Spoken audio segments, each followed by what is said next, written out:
A yau Juma'a ga abin da za ku samu daga gare ni saboda girman manzon Allah. Duk wanda ya ga bidiyon nan kada ya wasa da shi, ya ɗauka ya aje a wayarsa kuma ya ƙoƙari ya aikata ya ga ikon Allah. Sannan kai ƙoƙari kai sharing dan al'umma ta ƙaru saboda sayyidina Rasulullahi. Wannan sirri mujarraban ne duka ɗauka da izinin Allah. Ba je ka dawo, zan baku saboda girman annabi. Warafa'ana laka zikirak, iya nan ake rubutawa kafa 9 a jikin allo a wanke, a rika ba ɗan kasuwa yana sha ko kuma a rika tofawa a cikin ruwa ana sha. Duk wanda ya lazamci wannan kana yi kowane lokaci ka karanta a cikin ruwa ka tofa.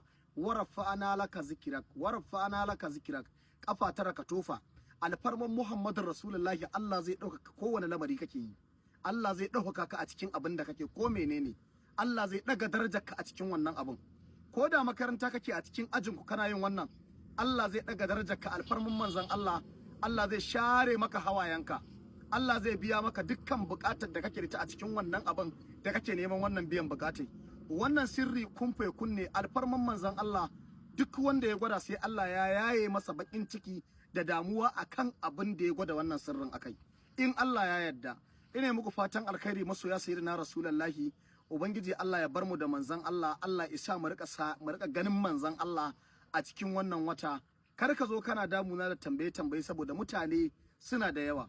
Ka iya tunani duniya ce gaba daya nake ba sirrika tana bina. Kuma dole ne kowa ya ga yanayin da nake taimakon al'umma ya biyo ne ya ce yana da bukatar magana da ni idan yana da wani uzuri. Amma yawan mutum da ya zo cikin wasu ya daman da kira ba daɗi gaskiya. Amma ka yi magana ka aje mun zan saurara albarkan manzon Allah. Ine ma kowa fatan alkhairi, sannan akwai lamba ta akan profile dina. Kada wani ya zo ya ce maka shine ne ya yaudare ka. Dan ni ba a yi min tambaye gaskiya. In dai tambaya zaka yi to bana da bukatar ka tambaye ni, kar ma ka dauki namba na. Amma idan na tura maka da wani magani ne ko wani abu zaka yi daukar namba na. Sannan zan zo zan baku sirri na 2 na 3 na 4 alfarman Muhammadin Rasulullahi. Ine ma kowa fatan alkhairi. Wannan mujarraban ne da izinin Allah. Duk wanda ya gwada sai ya samu biyan bukata.